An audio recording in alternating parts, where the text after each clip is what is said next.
3ABN Latino le invita a disfrutar de Anclas de la Verdad con el pastor Joel Barrios, presentando la serie titulada Fundamentos del Adventismo Bíblico. Y bienvenidos una vez más a la tercera parte de esta nueva serie, Fundamentos del Adventismo Bíblico, con el pastor Joel Barrios. Y hemos disfrutado realmente de sus charlas, de sus presentaciones, y los invitamos nuevamente a disfrutar de esta nueva serie. Les habla su amigo y hermano Jorge Jaque y les damos una cordial bienvenida a nuestra teleaudiencia mundial de 3ABN Latino. Gracias por permitirnos estar en sus hogares. Queremos decirles que es un privilegio y un honor poder ser parte de su familia. Hemos aprendido bastante en estas series de Anclas de la Verdad, especialmente en Fundamentos del Adventismo Bíblico. Estuvimos repasando temas como la Biblia, y estamos muy interesados en ver lo que el pastor Joel Barrios nos presentará en esta oportunidad bajo el tema La Salvación. Creo que será un tema muy importante y vamos a disfrutarlo juntos aquí en este programa Anclas de la Verdad. El pastor Joel Barrios, como ya hemos mencionado anteriormente, es graduado de la Facultad de Teología de la Universidad Adventista del Plata y ha cursado estudios de posgrado en la Universidad Adventista Andrews, en donde obtuvo un doctorado en ministerios con una especialidad en liderazgo. Queremos darle una cordial bienvenida al pastor Barrios y agradecerle al mismo tiempo por estar con nosotros y traernos estos mensajes tan oportunos. También tenemos una persona que ha venido de lejanas tierras y que está con nosotros acompañándonos desde el piano, y en una presentación muy especial, Irene Becerra nos traerá una nueva melodía, una música interpretada al piano. Esta vez será el himno tradicionalmente conocido y muy hermoso, Fija tus ojos en Cristo. Muchas gracias, Irene, por este gran aporte musical a este programa. También queremos decirles que una vez que haya terminado Irene su presentación y los últimos acordes de su himno, vamos a escuchar entonces la palabra de Dios en labios del pastor Joel Barrios.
Ya estamos en el tercer tema de esta serie y otra vez nos vamos a abordar un nuevo tema, que es el tema principal que tiene la Biblia. Nosotros en el primer tema vimos la base de la religión y vimos que la religión verdadera nos lleva a una buena relación con Dios y a una buena relación con los seres humanos. Si eso no pasa cuando estoy haciendo religión, quiere decir que estoy viviendo religión falsa. En el segundo tema nosotros vimos que nuestro abordaje a la Biblia va a determinar en qué corriente religiosa voy a estar. Cada uno de nosotros tiene que elegir cuál va a ser el principio correcto que va a tomar para abordar a la Biblia. Y si tú eres un cristiano verdadero, le vas a pedir a Dios que te guíe. Y Dios nos promete que Él está dispuesto a darnos su Santo Espíritu para llevarnos a toda verdad. Pero ahora, como les decía, voy a tocar el tema más importante que tiene la Biblia, que es el tema de la salvación. Y que de acuerdo a nosotros cómo tomemos este tema también, o los principios de este tema, eso va a determinar de alguna manera en qué corriente religiosa estamos.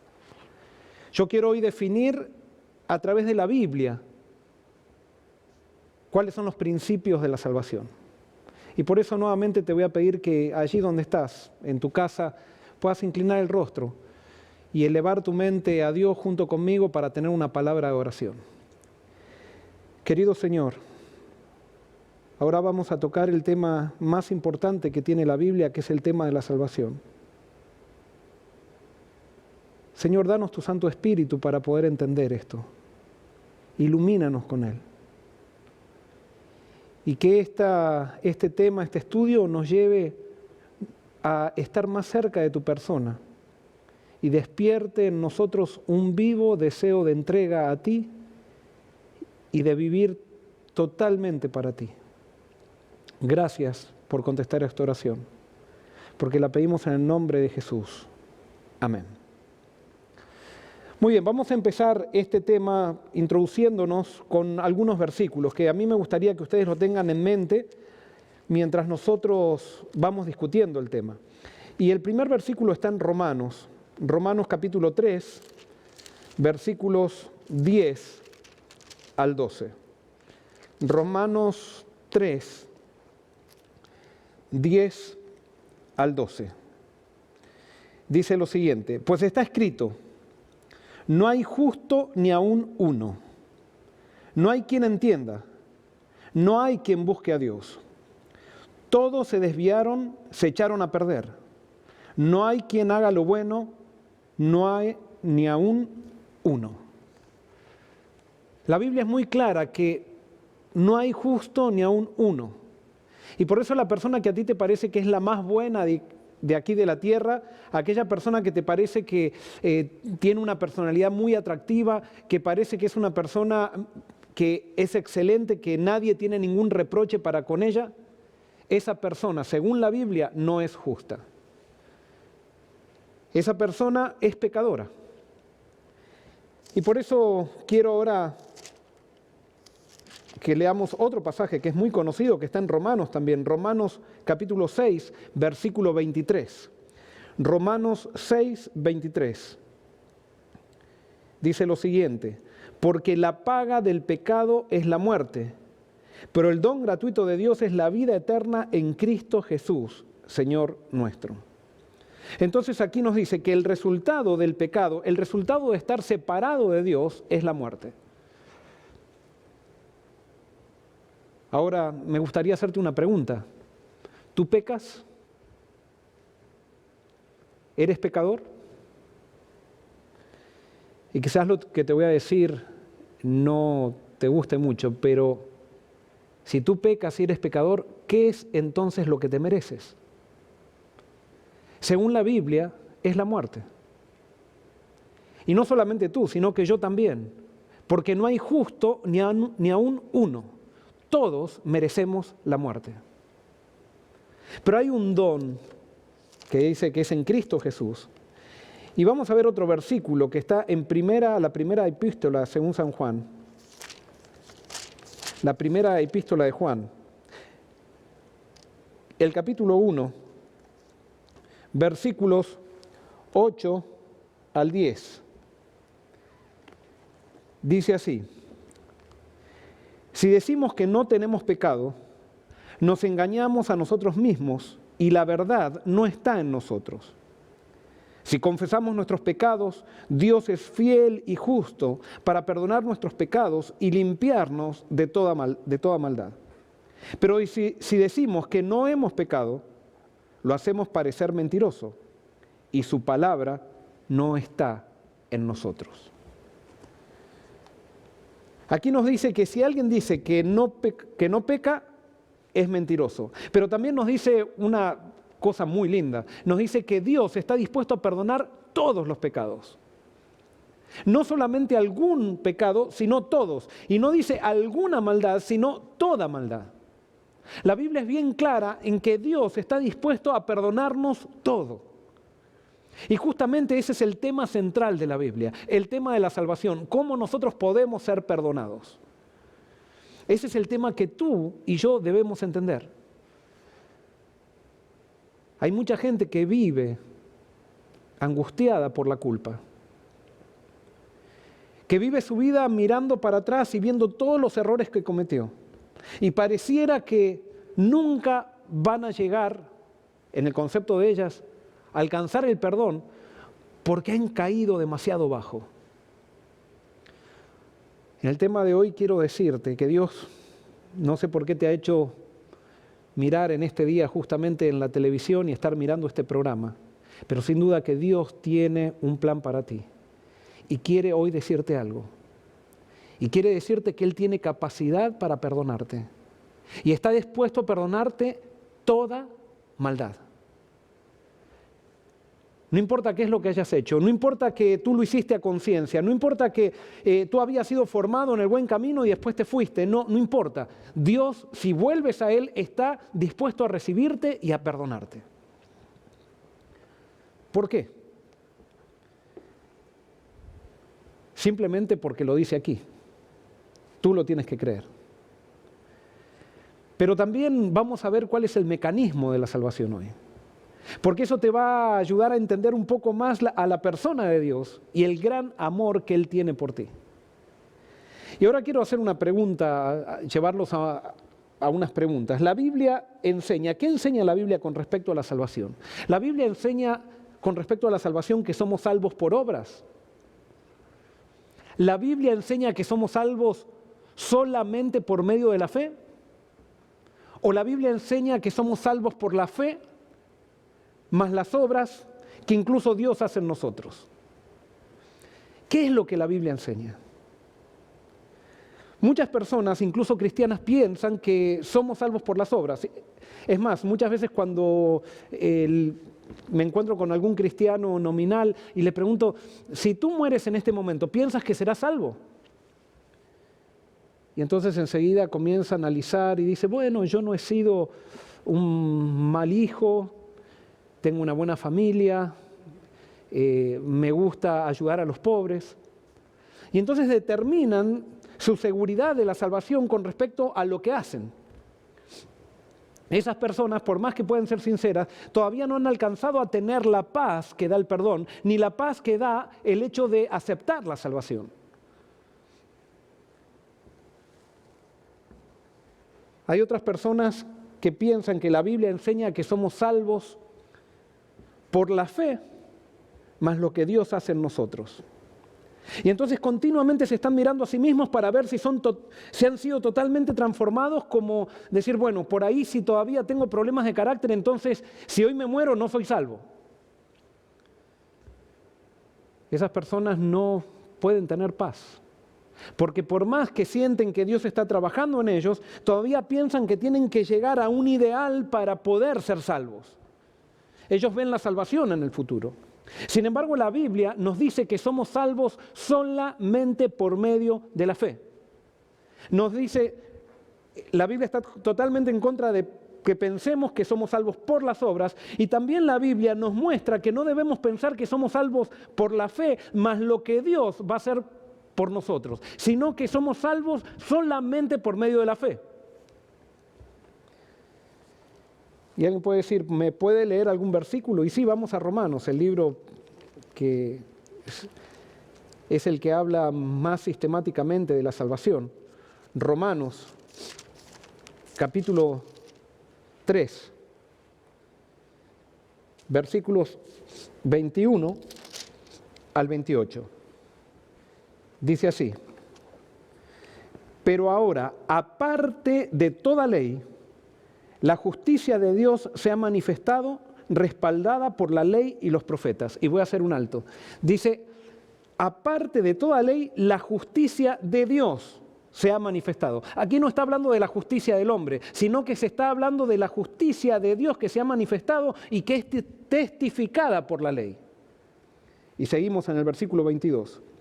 Nuevamente dice, la justicia de Dios por medio de Jesucristo, por la fe, para que todos los que creen en Él, porque no hay diferencia, por cuanto todos pecaron y han caído de la gloria de Dios, pero son justificados gratuitamente por su gracia, mediante la redención realizada por Cristo Jesús, a quien Dios puso como medio de perdón por la fe en su sangre, para demostrar, y ahora clave, para demostrar su justicia, no la justicia del hombre, sino su justicia, al haber pasado por alto en su paciencia los pecados pasados, con el fin de mostrar nuevamente, dice, su justicia en este tiempo, para ser a la vez el justo y el que justifica al que tiene la fe en Jesús.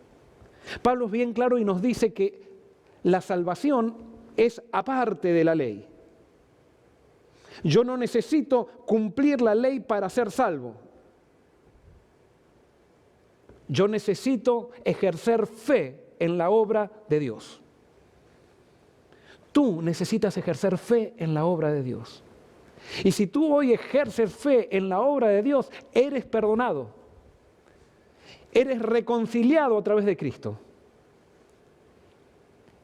Y esa reconciliación te capacita para vivir por agradecimiento en la voluntad de Dios. Es su justicia, no nuestra justicia. Pero los judíos pensaban, de la época de Jesús, había dos corrientes judías que pensaban de la siguiente manera. Ellos tomaban a Dios como si Él tuviera un libro en el cielo. Entonces en ese libro Dios iba anotando las obras buenas y las obras malas que iba haciendo ese judío. Entonces, si el judío llegaba al día del juicio final y tenía más obras buenas que malas, de acuerdo a ese judío, él estaba salvo. Pero si llegaba al día del juicio final y tenía más obras malas que buenas, entonces estaba condenado. Entonces los judíos vivían continuamente pensando en lo que hacían y lo que no hacían. Una religión basada en las obras. Eso también les llevaba a estar controlando a sus compañeros de religión, a sus compañeros de iglesia o de sinagoga, qué era lo que hacían y qué era lo que no hacían. Esa forma de vivir la religión nos trae muchos problemas. Es más, trae muchos problemas dentro de una iglesia. Donde tú ves que hay orgullo, porque esa forma nos lleva al orgullo, porque por ejemplo las personas que han hecho muchas obras buenas, que salieron a repartir comida a los pobres, que hacen mucha actividad en la iglesia de misión, que predican sermones, entonces esas personas como cuando ven todo lo que hacen, dicen, entonces yo soy mejor que aquella persona que no lo hace. Entonces eso lleva al orgullo. Por el otro lado, para las personas que no han tenido oportunidad de hacer muchas obras buenas y que han tenido quizás un mal pasado o no han tenido las oportunidades que ha tenido, por ejemplo, una persona que nació en una familia de buena fama, esas personas se sienten desesperadas porque sienten que no les alcanza la vida para poder equiparar las obras malas con las buenas, o mejor dicho, las buenas con las malas, porque han cometido tantos pecados que ya no pueden. Entonces se meten más en el pecado, se desesperan más. Y es por eso que muchas veces encontramos muchos drogadictos, muchos asesinos incluso que quisieran cambiar, pero piensan que por el mensaje que no les ha llegado, piensan que ya no tienen oportunidad de perdón. Y cómo me gustaría que hoy haya aprendido en la televisión a alguien que se sienta culpable, que sienta que es demasiado malo. Porque hoy Dios te quiere decir que tú puedes ser perdonado. Después hay otras personas que han mejorado con Dios y le han pedido a Dios que los mejore, pero en vez de seguir mirando a Dios, centran la vista en ellos mismos. Y por eso les invito a abrir las Biblias o ir al libro de Lucas, al Evangelio de Lucas. Allí hay una historia que contó Jesús, que no sé bien si es una parábola o realmente fue algo que Jesús vio en el templo.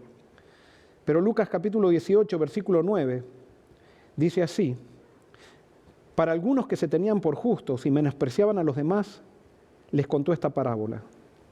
2 hombres subieron al templo a orar, uno fariseo, el otro publicano. El fariseo oraba de pie consigo mismo de esta manera: Dios, te doy gracias que no soy como los demás hombres, ladrones, injustos, adúlteros, ni aun como este publicano.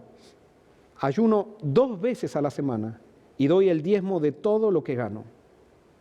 Pero el publicano, quedando lejos, ni quería alzar los ojos al cielo, sino que golpeaba su pecho diciendo: Dios, ten compasión de mí, que soy pecador. Jesús dijo: os digo que éste descendió a su casa justificado, pero el otro no. Porque el que se enaltece será humillado, y el que se humilla será enaltecido. Fíjense este fariseo. Este fariseo fue al templo y oraba con Dios y le agradecía a Dios, a pesar de que Jesús dice que él oraba consigo mismo. Pero él agradecía a Dios, y si estaba agradecido a Dios, quiere decir que él reconocía que todo lo bueno que hacía venía de Dios. Pero él, en vez de mirar a Dios, él pensaba que lo bueno que Dios le había dado lo hacía salvo. Él pensaba que lo que Dios estaba haciendo dentro de él, de alguna manera lo ponía en una plataforma como si estuviera mejor que la persona en la cual Dios quizás en ese momento no estaba trabajando.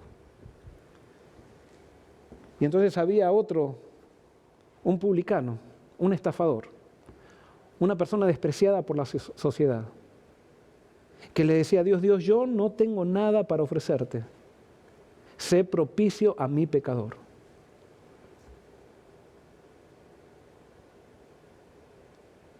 El problema no estaba en que para ir a Dios yo tengo que tengo que estar metido en los pecados sociales que todo el mundo hace. Ahí había algo que el fariseo no se daba cuenta, y lo que no se daba cuenta el fariseo era que a pesar que Dios trabajaba en él, él todavía seguía siendo pecador. Y que absolutamente nada de lo que Dios hacía en él lo ponía en una condición mejor que otra persona con respecto a la salvación. Este fariseo se estaba mirando a sí mismo y pensaba que las mejoras que Dios, entre comillas, había hecho en él eran la causa de su salvación. Es verdad, cuando tú te entregas a Dios, Dios comienza a obrar en ti. Y comienza una obra de transformación. Pero esa obra de transformación no será la causa de tu salvación, sino que será el resultado de ella. Y por eso, para que entendamos estos conceptos, yo quiero enseñarles 2 historias. 2 historias que están en la Biblia. Una está en el 2 libro de Reyes. Es una historia muy interesante que está en el Antiguo Testamento. 2 libro de Reyes, capítulo 21.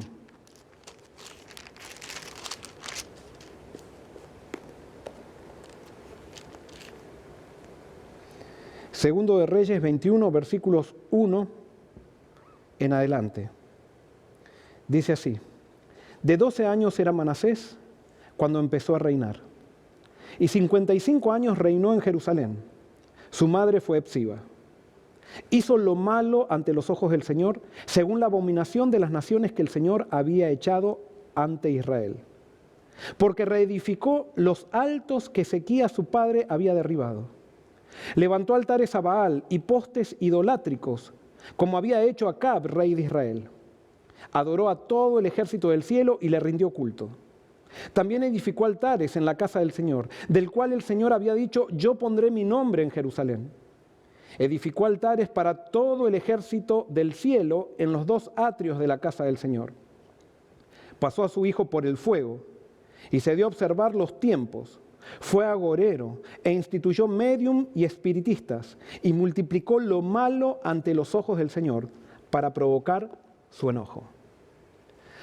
Esta historia es muy interesante. Aquí encontramos a un rey del pueblo de Dios. Este rey se llamaba Manasés. Él reinó 55 años. Y ya la historia nos dice que a los 14 años Manasés tenía un hijo. O sea que era un muchacho muy precoz. ¿Qué hizo Manasés? Manasés cambió el culto del verdadero Dios en el pueblo de Israel y llevó al pueblo a que adorase a Baal. El culto a Baal era un culto totalmente orgiástico. Yo no sé cuántos de ustedes saben en qué consistía el culto a Baal, pero el culto a Baal, la imagen de Baal, era un órgano sexual masculino erecto. Y perdonen que diga esto, pero es para que nosotros entendamos la maldad de lo que hizo Manasés. Y por eso aquí nos dice que Manasés puso postes idolátricos en la casa de Dios. Los postes idolátricos en la casa de Dios eran la imagen de Baal. Y la imagen de Baal es lo que nosotros ahora le llamamos obeliscos. Ahora el obelisco ya perdió la connotación que tenía en el pasado, pero eso era lo que realmente representaba un obelisco. Era el dios Baal, era el dios de la fertilidad. Para adorar a Baal, los hombres tenían que ir al templo o a los lugares altos, porque se lo adoraban en lugares altos. Y allí entonces alrededor de la imagen de Baal había sacerdotisas que eran prostitutas sagradas. Entonces una persona para adorar a Baal tenía que tener relaciones íntimas con esa sacerdotisa. Y de esa manera ellos decían, como Baal era la representación del dios Sol, ellos decían que de esa manera ellos incitaban al sol para que fertilice a la semilla. Y entonces la manera de adorarlo era haciendo lo que solamente, de acuerdo a la Biblia, estaba permitido hacer en el matrimonio. Manasés cambió el culto del verdadero Dios y puso este culto orgiástico en el pueblo de Israel. No solamente eso, sino que había un dios que se llamaba Moloc, que era metálico, hueco, que tenía los brazos extendidos. Al dios Moloc se lo llenaba de brasas hasta que quedaba el rojo vivo.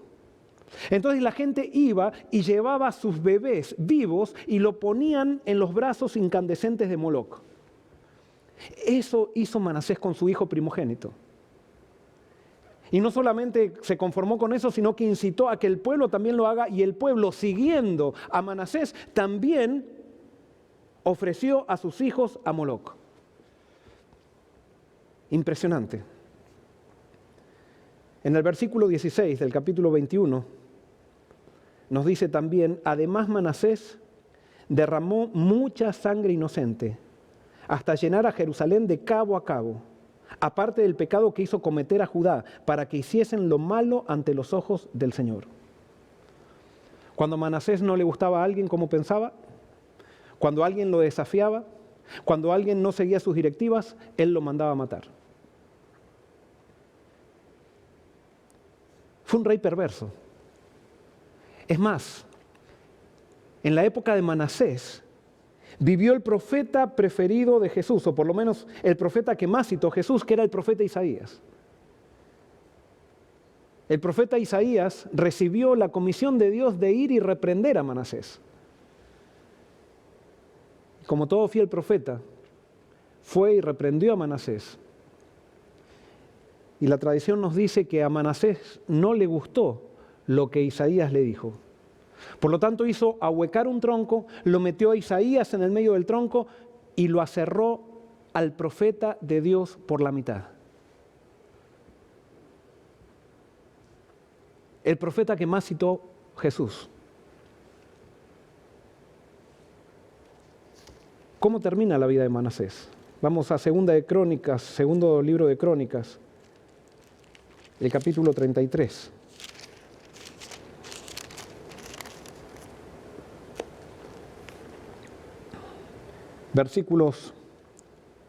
Versículo 10 en adelante, dice así: el Señor habló a Manasés y a su pueblo, pero ellos no escucharon. Por lo tanto, Manasés era consciente de lo que estaba haciendo, pero a pesar de que Dios mandó a su profeta para reprender a Manasés, él siguió haciendo lo malo. Él sabía lo que estaba haciendo.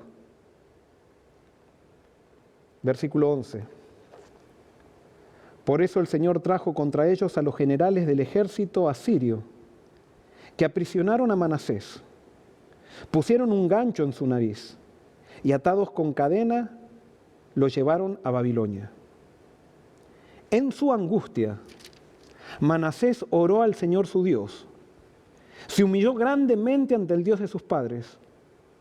Y cuando él oró, Dios recibió su ruego, oyó su súplica y lo volvió a Jerusalén y a su reino. Entonces Manasés reconoció que el Señor es Dios.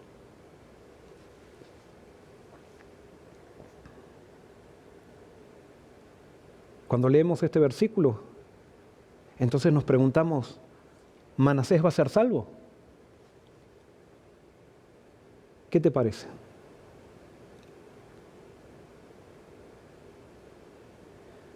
Bueno, la Biblia dice que Dios perdona. Pero Manasés va a ser salvo a pesar de que cambió el culto del verdadero Dios en el pueblo de Dios y puso un culto totalmente orgiástico. Va a ser salvo a pesar de eso. Puede ser que sea alguien salvo que puso a su hijo en el fuego. Y no solamente eso, sino que también hizo que los israelitas pongan a sus hijos en el fuego y así los asesinaran.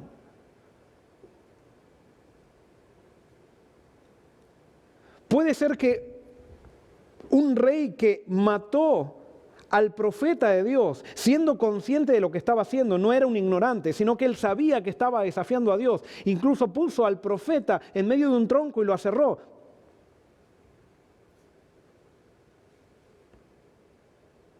¿Va a ser salvo Manasés? Y ahora viene lo hermoso o lo humillante de esta historia, no sé cómo lo quieres tomar. Manasés va a ser salvo. Porque Dios dice que Él está dispuesto a perdonar toda maldad. ¿Y sabes por qué Dios dejó esta historia en la Biblia? Porque Él quiere que sepas hoy que tú también puedes ser salvo. Porque Dios está dispuesto a perdonar todo, absolutamente todo, si vas a Él. Ahora, voy a hacer un pequeño paréntesis con respecto a esto. Les hago una pregunta. ¿Una persona con rencor puede ser salva? Y yo sé que a todos aquellos que están mirando y que quizás pertenecen a una tradición cristiana, pueden decir, no, la Biblia está en contra del rencor. Una persona con rencor no puede ser salva. Entonces ahora hago otra pregunta. ¿Isaías va a ser salvo? Y bueno, creemos que sí, fue el profeta, es hermoso lo que escribió Isaías en su libro. Fue un profeta que escribió acerca del Mesías. Entonces quiere decir que si Isaías va a ser salvo, cuando Manasés lo estaba aserrando, Isaías ya lo había perdonado.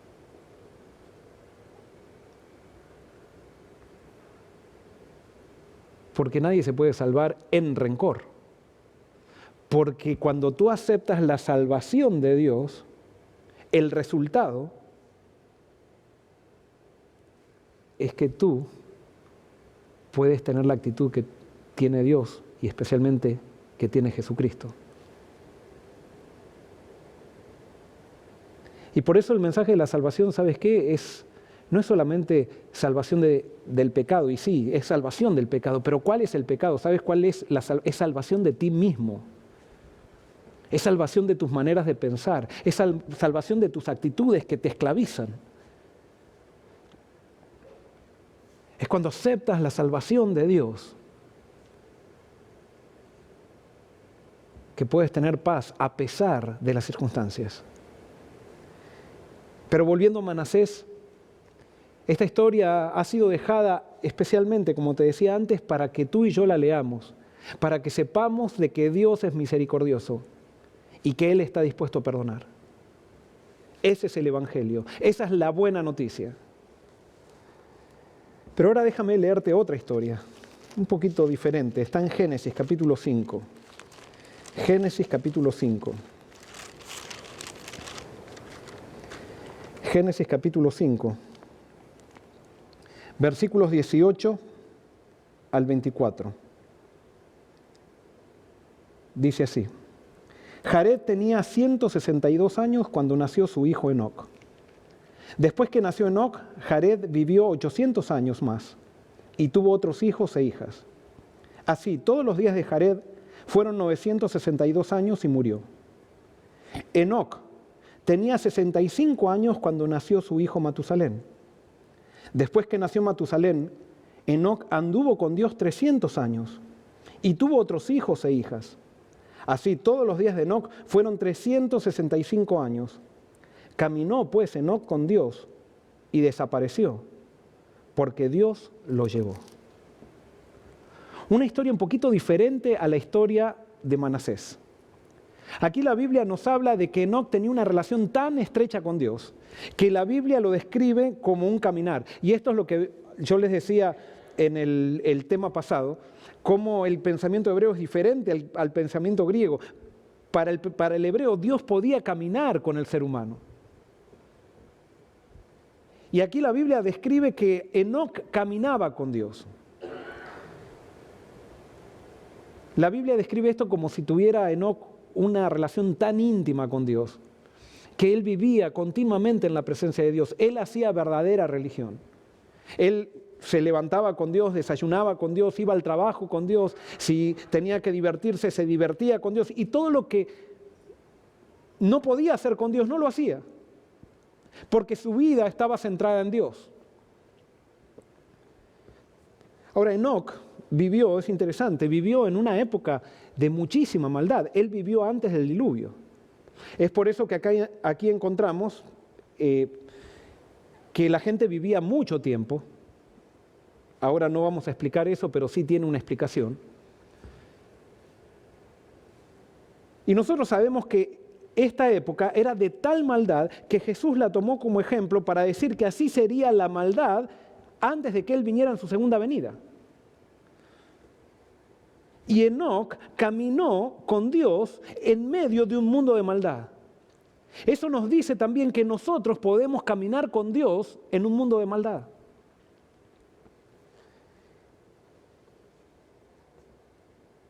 Y dice que un día salió a caminar, a meditar con Dios y desapareció porque Dios se lo llevó.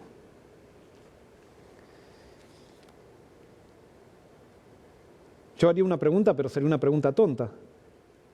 ¿Enoc va a ser salvo? No, Enoc no va a ser salvo, sino que Enoc está salvo. Él ya está en el cielo con Dios. Él ya está allí, nos dice la Biblia eso. Pero ahora sí, entonces, quisiera hacer una pregunta, que es la pregunta quizás central de este tema. ¿Quién se merecía más la salvación? ¿Enoc o Manasés? Quiero que pienses en esto. ¿Quién se merecía más la salvación? ¿Enoc o Manasés? Cuando yo muchas veces voy a las iglesias y hago esta pregunta, mucha gente dice, ahí se divide la audiencia y unos me dicen, no, el que se merecía más la salvación era Enoc, porque no se registra ningún pecado de Enoc en la Biblia. Ahora la pregunta es, ¿era Enoc pecador, sí o no? Entonces vamos a los versículos que leímos al principio y nos dice que no hay justo, nos dice la Biblia que no hay justo ni aun uno. Por lo tanto, Enoc era pecador. Y si Enoc era pecador, ¿qué se merecía? ¿Se merecía qué? La muerte. Entonces, si Enoc se merecía la muerte, él no se merecía la salvación. Y después hay otro sector de las audiencias cuando presento este tema que pregunta y dice, no, el que se merecía más la salvación era Manasés, porque Manasés tuvo que arrepentirse de un montón de pecados. Entonces, ellos piensan que el arrepentimiento es algo que nosotros generamos y es como un mérito que ponemos delante de Dios. No, Manasés tampoco se merecía la salvación. En otras palabras, ninguno de los dos se merecía la salvación. Tanto ni Enoc, que no se registra ningún pecado en la Biblia y que parece que tuvo una relación tan íntima con Dios, que caminaba con Dios y Dios se lo llevó al cielo, pero tampoco Manasés se merecía la salvación, ninguno de los dos. Y entonces, ¿por qué Enoc y Manasés se salvaron? Y ahora quiero que prestes atención a esto porque ahora llegamos al punto central de este tema. Y esto es lo más importante que nosotros tenemos que entender. Ahora quiero preguntarte, ¿cuáles son los requisitos para que alguien se salve? Hay dos requisitos para que alguien se salve. El primer requisito es guardar perfectamente la ley de Dios. Y el segundo requisito es no haber pecado jamás. Y yo sé que ahora cuando leí estos requisitos alguien puede estar diciendo allí sentado en el sillón de su casa, debe estar diciendo, no, pero eso no es verdad. Y yo quiero decirte que sí, esto es verdad. Los dos requisitos que exige la salvación es guardar perfectamente la ley de Dios y no haber pecado nunca. Y entonces cuando nosotros leemos estos dos requisitos o cuando sabemos que de estos dos requisitos, entonces decimos, ¿quién puede ser salvo? Y de acuerdo a la Biblia dice que nadie, porque no hay justo ni aún uno. Y por eso los requisitos de la salvación hacen que para nosotros sea imposible salvarnos. Pero gracias a Dios, hubo una persona que cumplió estos dos requisitos. ¿Quién fue esta persona? Esta persona fue Jesús, fue Jesucristo. Jesús se hizo hombre y vivió perfectamente la ley de Dios. Y no pecó nunca. Y es por eso que Él es el único que se merece la salvación. Es el único que puede ser salvo. Es por eso que la salvación está centrada en Cristo. Solamente puede ser salvo aquel que se aferra a Cristo. No se salva aquel que se porta bien. No se salva aquella persona incluso que va a la iglesia. Se salva solamente el que se aferra a Cristo. Se salva solamente el que vive para Él y con Él, el que acepta el regalo de Dios. El regalo de Dios, cuando Dios decidió regalar algo, nos regaló una persona, nos regaló su Hijo. Y Jesús vino a esta tierra, se hizo hombre y como hombre guardó perfectamente la ley de Dios y no pecó jamás. Él es el único que se merece la salvación. ¿Por qué se salvó Enoc? Porque Enoc en el determinado momento de su vida se dio cuenta que él no podía salvarse a sí mismo. Y entonces él aceptó el don de Dios, que en esa época estaba representado en símbolos rituales, el sacrificio. En el próximo tema hablaré un poquito más de esto. ¿Por qué se salvó Manasés? A pesar de que había vivido una vida totalmente prostituida. Él volvió a Dios y aceptó el regalo de Dios en Jesucristo. Y al aceptar el regalo de Dios en Jesucristo, él fue perdonado gracias a Jesucristo. Todos, absolutamente todos, somos salvos gracias a Jesucristo. Y todos, absolutamente todos, ante los requisitos de la salvación estamos condenados. Ahora yo te hago una pregunta. Y te hago una pregunta especialmente a aquel que asiste hace mucho a una iglesia. ¿Por qué te sientes superior a aquellos que no asisten a una iglesia? ¿Por qué te sientes superior al drogadicto que está tirado en la cuneta de la calle? ¿Por qué? ¿Sabes por qué? Porque todavía no entendiste cómo es la salvación. La salvación se debe solamente y exclusivamente a una persona, a Jesucristo. Ahora, ¿cómo es el mecanismo de la salvación? Y déjame explicarte esto, voy a tratar de explicarlo. La Biblia dice claramente que en el cielo hay registros y cada persona tiene un registro en el cielo de lo que hace y de lo que ha pensado. ¿Por qué? Porque la Biblia también dice que va a haber un juicio final. Entonces, en cada uno de los registros, suponte que está el registro de Juan, en el registro de Juan aparece toda la vida de Juan, todo lo que él hizo. Absolutamente todo.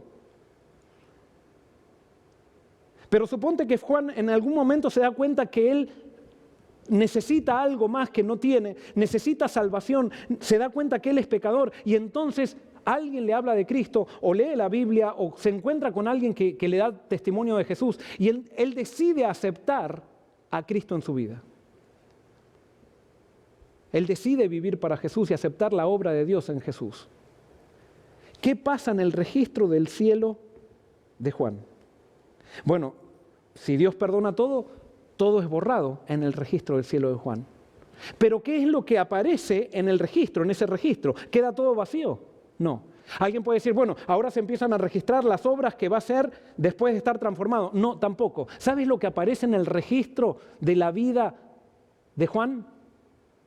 En el registro de la vida de Juan aparece la vida de Jesús.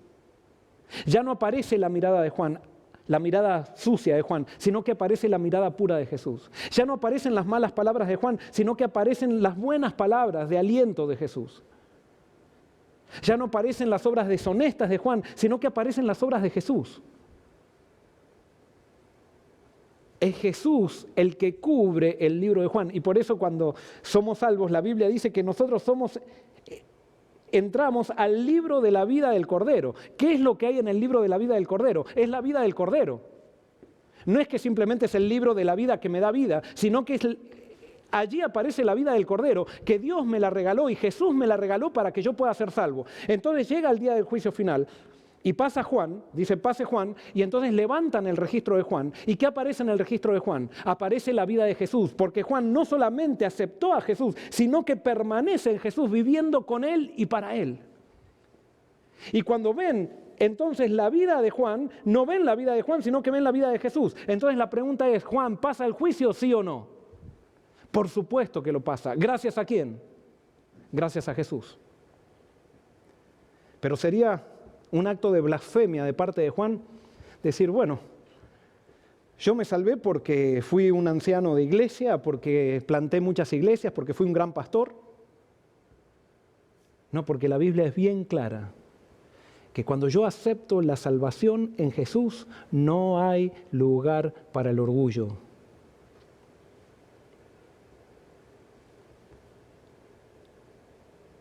El peor pecado no es ser drogadicto. El peor pecado no es ser adúltero, sino que el peor pecado es ponerme en el centro de la escena y sentirme orgulloso por lo que hago. Aunque reconozca que eso que hago es gracias a Dios. No hay lugar para el orgullo. Ahora, de acuerdo a este concepto de la salvación, te hago una pregunta. ¿Cuál es la diferencia entre pecar un pecado en la vida y 1.000.000 de pecados? ¿Sabes qué? No hay ninguna diferencia, aunque no nos guste esto. Si tú pecaste una vez, por una vez que peques, ya Cristo tuvo que venir y vivir todo lo que vivió para salvarte. Y si pecaste 1.000.000 de veces, Cristo tuvo que venir y hacer lo mismo. No hay diferencia. Alguien puede decir, bueno, entonces voy a pecar 1.000.000 de veces porque entonces... No. Eso quiere decir entonces que todavía no te encontraste con Cristo. Porque ¿cuál fue la ventaja que tuvo Enoc sobre Manasés? Los dos se salvaron de la misma manera, pero ¿sabes qué? Enoc vivió con mucho menos heridas y vivió feliz la mayor parte de su vida, cuando Manasés vivió herido toda la vida hasta que se dio cuenta que en Dios está el verdadero plan de vida. El que se encuentra con Cristo no va a querer pecar, al contrario, va a querer alejarse lo más posible del pecado. Y eso voy a explicar un poco el próximo tema. Pero quiero decirte que no solucionamos nada si hablamos de lo que tenemos que hacer por Cristo, porque tenemos que hablar de Cristo y lo que significa la obra de Cristo para nosotros. Eso es lo que va a hacer que el pecador llegue al arrepentimiento.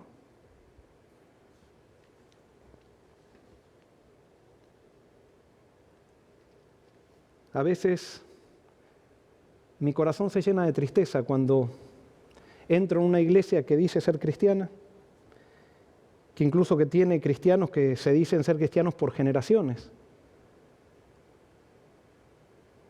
y que viven peleando, no pueden perdonar la ofensa que le hicieron el año pasado o hace 2 años, Cuando veo iglesias que están divididas, cuando hay gente profesional que se siente superior a la gente que no ha tenido privilegios.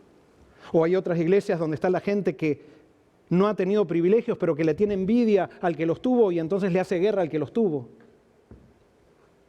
Todas esas cosas evidencian que todavía no hemos entendido el Evangelio y que estamos lejos de la verdad fundamental de la Biblia, que es la verdad de la salvación.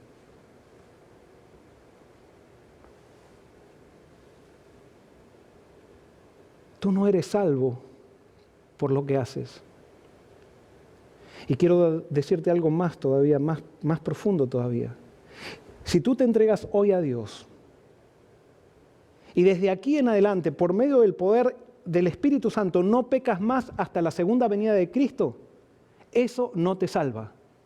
Porque no se salva el que no peca, sino que se salva el que nunca pecó. Y si yo vivo desde acá hasta la segunda venida de Cristo sin pecar, lo mismo me condenan mis pecados pasados. Y por eso yo necesito un Salvador. Yo necesito a Jesús. Y necesito refugiarme continuamente en Él. Él tiene que ser mi canción, Él tiene que ser mi risa, Él tiene que ser mi todo.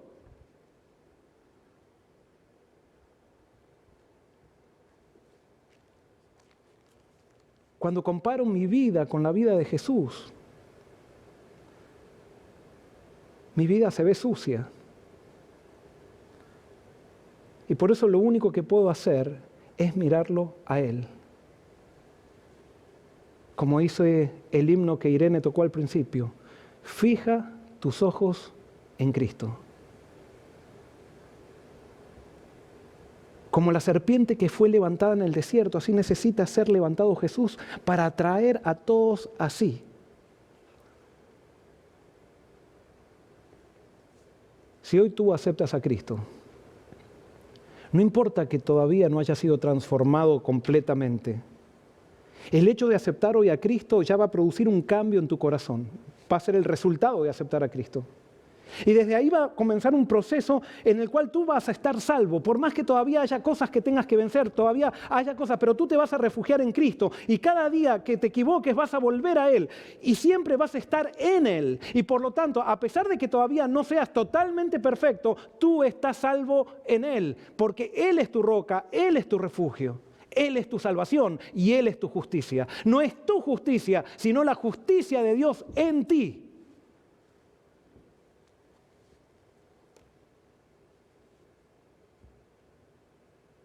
Este mensaje es hermoso. Me acuerdo una vez que hablaba con una persona que había adulterado y que no la dejaban volver a la iglesia por su adulterio.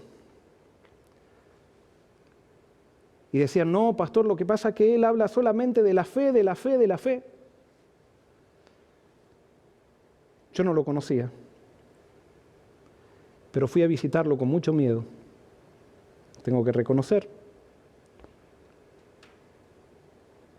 Y cuando lo fui a visitar me di cuenta que era una persona que realmente había pecado, sí,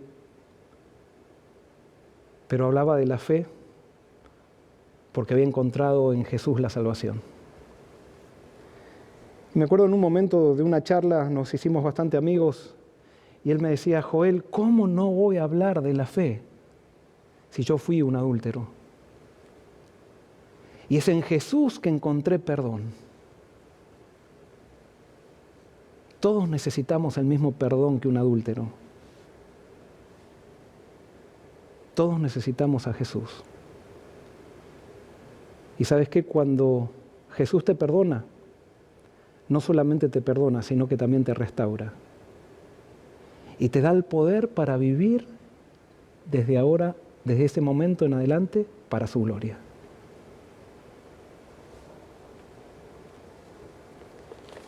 Romanos 3. Quiero terminar con este versículo. 3, 27 al 28. Romanos 3. ¿Dónde pues está la jactancia? Dice Pablo. Queda eliminada. ¿Por cuál ley? ¿Por la observancia de la ley? No, sino por la ley de la fe. Así concluimos que el hombre es justificado por la fe, sin las obras de la ley. Que Dios te bendiga.